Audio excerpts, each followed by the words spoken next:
नमस्कार मित्रांनो, आजच्या व्हिडिओमध्ये आपण पाहणार आहोत की कोऑपरेटिव्ह हाऊसिंग सोसायटीमध्ये किती प्रकारचे फंड मेंटेन केले जातात, म्हणजे सभासदांकडून सोसायटीला किती प्रकारच्या फंडांची वसुली करण्याचे अधिकार असतात। मित्रांनो, कोऑपरेटिव्ह हाऊसिंग सोसायटी महाराष्ट्रामध्ये जर विचार केला तर महाराष्ट्र कोऑपरेटिव्ह सोसायटीज ॲक्टच्या अनुसार चालवली जाते, रजिस्टर केली जाते आणि त्याच पद्धतीने त्या हाऊसिंग सोसायटीचे जे बायलॉज असतात त्या बायलॉजप्रमाणे त्याच्या day two days activity, financial activities manage केल्या जातात। जर आपण कोऑपरेटिव्ह हाऊसिंग सोसायटी महाराष्ट्रामध्ये आहे असा विचार केला आणि त्या कोऑपरेटिव्ह हाऊसिंग सोसायटीमध्ये किती प्रकारचे फंड निर्माण केलेले असतात किंवा किती प्रकारचे फंड तयार केले जातात आणि त्या फंडांची वसुली सभासदांकडून किंवा सदनिकाधारकांकडून करण्याचे अधिकार सोसायटीला आहेत, कमिटीला आहेत, हे जर पाहायचं झालं तर मॉडेल बायलॉचा जर आपण विचार केला तर मॉडेल बायलॉ जो 64 आहे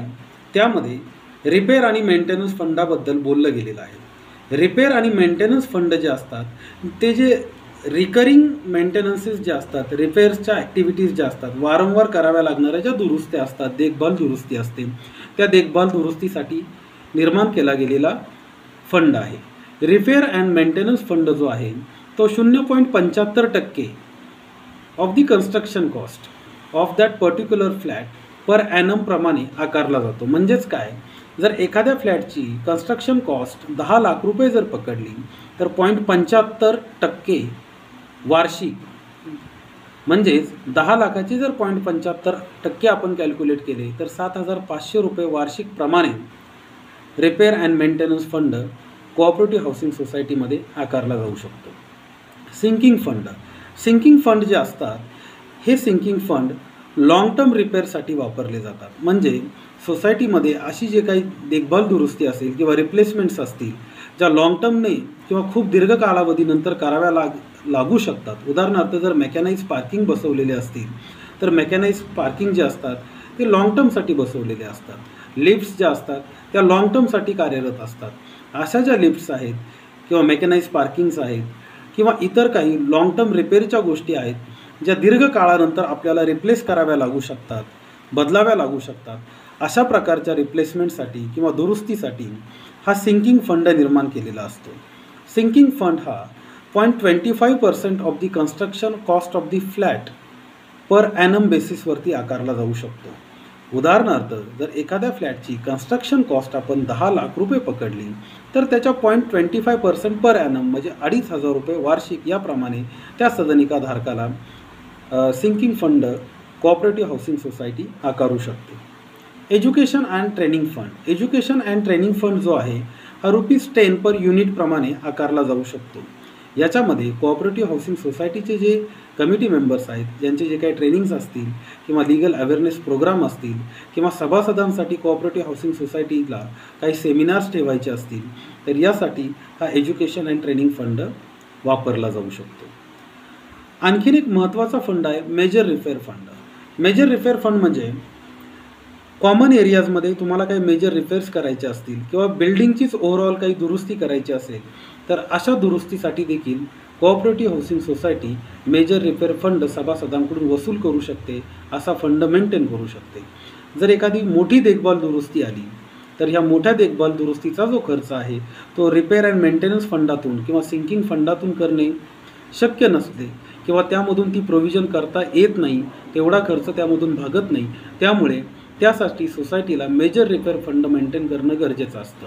मग अशा वेळी सोसायटी काय करते, जो मेजर रिपेअर आलेला आहे त्या मेजर रिपेअरसाठी लागणारी जी कॉस्ट आहे त्या कॉस्टला प्रो रेटा बेसिसवरती सभासदांमध्ये डिवाईड करते। प्रो रेटा बेसिस म्हणजे काय, समजा उदाहरणार्थ एखाद्या सोसायटीमध्ये 4 फ्लॅट आहेत, प्रत्येक फ्लॅटची साईज आहे 1000 स्क्वेअर फीट आहे आणि तिथे असा एखादा मेजर रिपेअरचा खर्च आला की ज्या खर्चाची तरतूद 1 लाख रुपये करणे गरजेचे आहे, तर अशा वेळी प्रो रेटा बेसिसवरती प्रत्येक फ्लॅटची साईज समान असल्यामुळे 25% प्रत्येक फ्लॅट धारकाला तो खर्च करावा लागेल।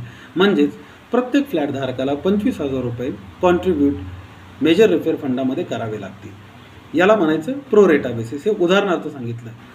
कोऑपरेटिव्ह हाऊसिंग सोसायटीमध्ये 4 फ्लॅटची कधी सोसायटी नसते, त्यासाठी मिनिमम 10 वेगळ्या कुटुंबांची सदनिका असणं गरजेचं असतं.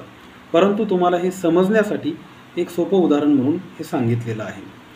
आणि मग इतर जे चार्जेस आहेत त्या इतर चार्जेसमध्ये property tax, water, electricity, lift maintenance, service charges, parking charges, interest on default किंवा लोन इन्स्टॉलमेंट्स किंवा इन्शुरन्सेस, लीज रेंट्स, इतर जे काही चार्जेस असतात हे चार्जेस देखील लावले जाऊ शकतात.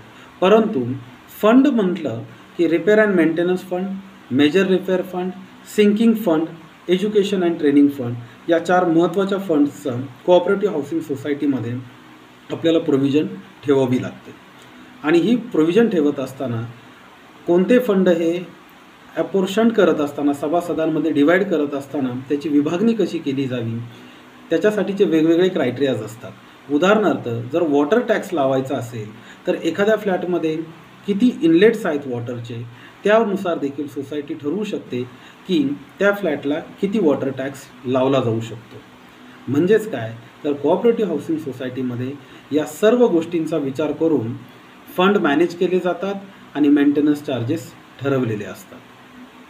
आणि हे सर्व करत असताना कोऑपरेटिव्ह हाऊसिंग सोसायटीला त्यांचे जे बायलॉज आहेत त्या बायलॉजला धरून त्या बायलॉजच्या अनुषंगानेच या गोष्टी डिसाईड कराव्या लागतात. हा अतिशय महत्त्वाचा विषय आहे.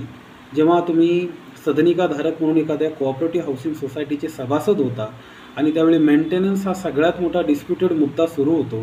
खास करून जेव्हा बिल्डरने 2 वर्षाची प्रोव्हिजन म्हणून तुमच्याकडून मेंटेनन्स जमा करून घेतलेला असतो, तो मेंटेनन्स लवकर संपून जातो आणि सोसायटी जेव्हा तुमच्यावरती मेंटेनन्स चार्जेस लावायला लागते त्यावेळी यामध्ये सभासदांमध्ये आणि कमिटी मेंबर्समध्ये बऱ्यापैकी क्लॅशेस झालेले आपल्याला पाहायला मिळतात.